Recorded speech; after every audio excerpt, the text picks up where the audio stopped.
Welcome to special education. नमस्कार दोस्तों, स्वागत करता हूं आप सबका आपके अपने यूट्यूब चैनल में जिसका नाम है स्पेशल एजुकेशन। आप सभी कैंडिडेट्स को पता है चंडीगढ़ हाई कोर्ट के रिगार्डिंग जो आपकी पियोन की वैकेंसीज निकाली गई है उसकी एग्ज़ाम डेट कभी भी आप लोग की अनाउंस हो सकती है। ठीक है, तो इसके रिलेटेड जो भी आपके मोस्ट इंपॉर्टेंट क्वेश्चन बनते हैं, क्योंकि आपके हाई कोर्ट का एग्ज़ाम है तो कोर्ट से रिलेटेड जितने भी मोस्ट इंपॉर्टेंट क्वेश्चन बनते हैं जो कि हमेशा हर एग्ज़ाम में पूछा जाता है, मतलब हर कोर्ट के एग्ज़ाम में पूछा जाता है, तो आज हम लोग कोर्ट रिलेटेड क्वेश्चंस डिस्कस करेंगे और ये आपका पार्ट नंबर 1 होगा। ऐसे हम इसको कंटिन्यू करेंगे जब तक आप लोग का एग्ज़ाम नहीं हो जाता। ठीक है, तो चलिए वीडियो स्टार्ट कर लेते हैं। बट उससे पहले अगर आप लोग चैनल पर पहली बार विजिट कर रहे हो और अभी तक आपने चैनल को सब्सक्राइब नहीं किया, then please do subscribe the channel, also press the bell icon so you can get all the latest update from our channel. तो चलिए दोस्तों, अब हम स्टार्ट करते हैं बिना कोई टाइम वेस्ट के, क्वेश्चन नंबर 1 की तरफ मूव कर लेते हैं। दोस्तों, एग्ज़ाम आपका बहुत जल्दी होने वाला है। आप सभी को पता है कि अब ज़्यादा टाइम नहीं है आपके पास, तो इससे रिलेटेड एक छोटी सी इन्फॉर्मेशन और शेयर करना चाहता हूँ। एग्ज़ाम देने से पहले मैं आपको रिकमेंड करूँगा दोस्तों, आप लोग मॉक टेस्ट लगा के जाना एग्ज़ाम देने से पहले, और अभी से मॉक टेस्ट आप लोग लगाना स्टार्ट कर दो। मैं आपको 10 मॉक टेस्ट प्रोवाइड करवा रहा हूँ जो कि आपके इंग्लिश लैंग्वेज में भी है और हिंदी लैंग्वेज में भी है। तो जिस भी लैंग्वेज में आप लोग मॉक टेस्ट अटैम्प्ट करना चाहते हो जाके कर लेना, ये बहुत ज़्यादा ज़रूरी है, क्योंकि मॉक टेस्ट दोगे तो आपको पता लग जाएगा आपके एग्ज़ाम किस पैटर्न पर आएगा, क्या आपका एग्ज़ाम का लेवल होगा।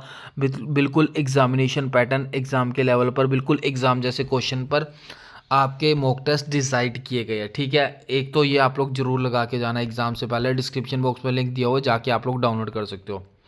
पहली चीज़ तो ये होगी। अब बात करते हैं बुक। अगर आप लोगों ने बुक डाउनलोड नहीं करी इस एग्ज़ाम के regarding, Punjab Haryana high court peon की पोस्ट के रिगार्डिंग, तो डाउनलोड कर लेना। ये भी आपकी इंग्लिश और हिंदी दोनों लैंग्वेजेस में अवेलेबल है। डिस्क्रिप्शन बॉक्स में लिंक मिल जाएगा, जाके आप लोग डाउनलोड कर सकते हो और अच्छे से अपनी तैयारी बूस्ट कर सकते हो। मोस्ट इंपॉर्टेंट, मॉक टेस्ट जरूर से ज़रूर लगा के जाना, क्योंकि ये मॉक टेस्ट ही बताएगा आपका एग्ज़ाम कैसा आने वाला है और बिल्कुल आपकी वैसी प्रैक्टिस हो जाएगी। तो चलिए आज के क्वेश्चन नंबर 1 की तरफ मूव कर लेते हैं। जैसा कि आप लोगों ने कमेंट किया था उसके अकॉर्डिंग आप लोगों के लिए मैं हिंदी और इंग्लिश दोनों लैंग्वेजेस में क्वेश्चंस लेकर आया हूं। तो पहला क्वेश्चन आपके सामने है, which of the following court is the highest judicial authority in India. Bharat में निम्नलिखित में से कौन सा न्यायालय सर्वोच्च न्यायिक प्राधिकरण है। ऑप्शंस आपके सामने, इसका राइट आंसर है supreme court. Option number B is right answer. Supreme court सबसे बड़ा या फिर सबसे हाईएस्ट जुडिशियल अथॉरिटी है। आई होप क्लियर रहा होगा। अगला क्वेश्चन आपके सामने है, who appoint the chief justice of India.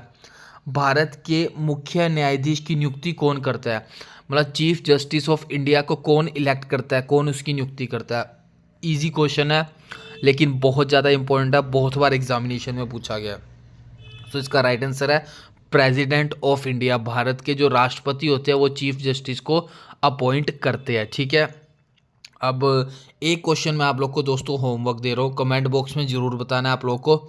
अभी एट प्रेजेंट इंडिया के चीफ जस्टिस कौन है, ये आपको ज़रूर बताना है, और ये मुझे लगता है इम्पोर्टेंट है और एग्ज़ाम में पूछा जा सकता है। चीफ जस्टिस ऑफ इंडिया अभी कौन है।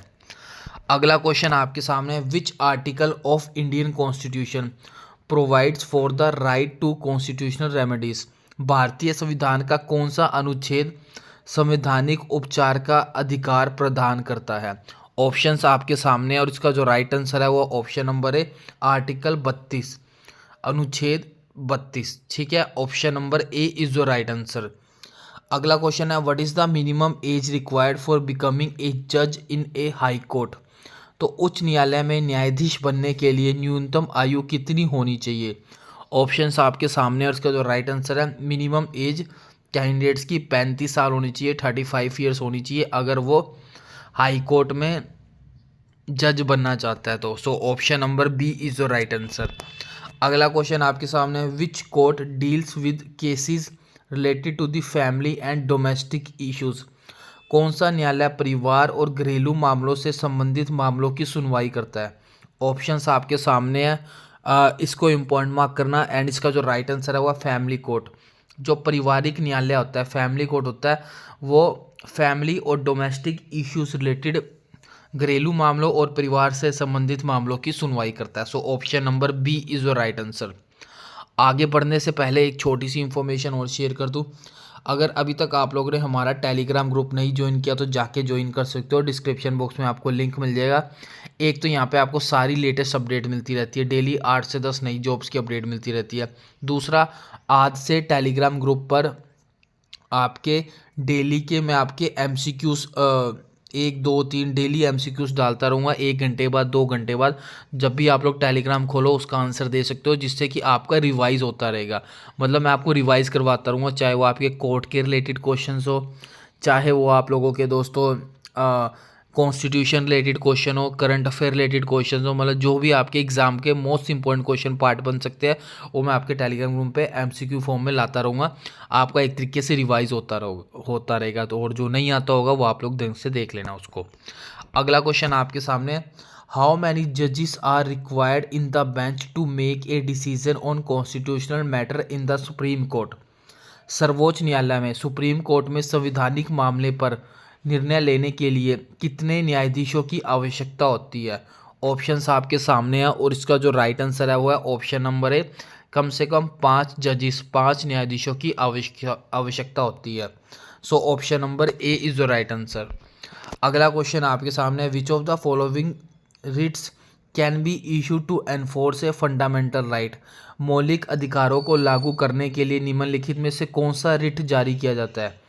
ऑप्शंस आपके सामने, उसका राइट आंसर है ऑल ऑफ द अबव, सभी, हैबिकस कॉर्पस, मंडमस और prohibition. Option number D is the right answer. अगला क्वेश्चन आपके सामने, the term bail is related to which field. जमानत शब्द किस क्षेत्र से संबंधित है। ऑप्शंस आपके सामने, इसका राइट आंसर है क्रिमिनल जस्टिस सिस्टम, आपराधिक न्याय प्रणाली से रिलेटेड है बेल। अगला क्वेश्चन है, who is the head of the judiciary in A district. जिले में न्यायपालिका का प्रमुख मतलब हेड कौन होता है। ऑप्शंस आपके सामने है और इसका जो राइट आंसर है वो है ऑप्शन नंबर बी, जो जिला न्यायाधीश होता है या फिर डिस्ट्रिक्ट जज होता है वो हेड होता है जुडिशरी का किसी भी डिस्ट्रिक्ट में। So option number B is the right answer. So आज के लास्ट क्वेश्चन की तरफ मूव करते हैं, last but not the least. आगे बढ़ने से पहले अगेन आपको इन्फॉर्मेशन रिवाइज कर देता हूँ। अगर बुक डाउनलोड नहीं करी इस एग्ज़ाम से रिलेटेड जाके डाउनलोड कर लेना, इंग्लिश हिंदी दोनों लैंग्वेजेस में अवेलेबल है। इसके अलावा मॉक टेस्ट ज़रूर लगा के जाना, ये भी आपकी हिंदी और इंग्लिश दोनों लैंग्वेजेस में अवेलेबल है। डिस्क्रिप्शन बॉक्स में आपको लिंक मिल जाएगा, जाके आप लोग चेक कर सकते हो, ठीक है। तो चलिए अगले क्वेश्चन की तरफ मूव करते हैं। विच of the following is not a part of the Indian judiciary. निम्नलिखित में से कौन भारतीय न्यायपालिका का हिस्सा नहीं है। ऑप्शंस आपके सामने, उसका राइट आंसर है option number B, gram panchayat Indian judiciary का पार्ट नहीं है। तो option number B is the right answer. इसके अलावा civil court, high court, Supreme Court तीनों आपके इंडियन जुडिशरी का पार्ट है या भारतीय न्यायपालिका के पार्ट है। सो आज के लिए बस इतना ही रखते हैं।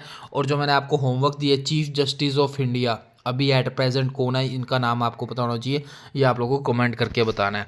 एंड वीडियो कैसी लगी जरूर बताना। एंड ऐसी वीडियोस रेगुलर पाने के लिए चैनल को सब्सक्राइब करके बेल आइकन को प्रेस कर लो।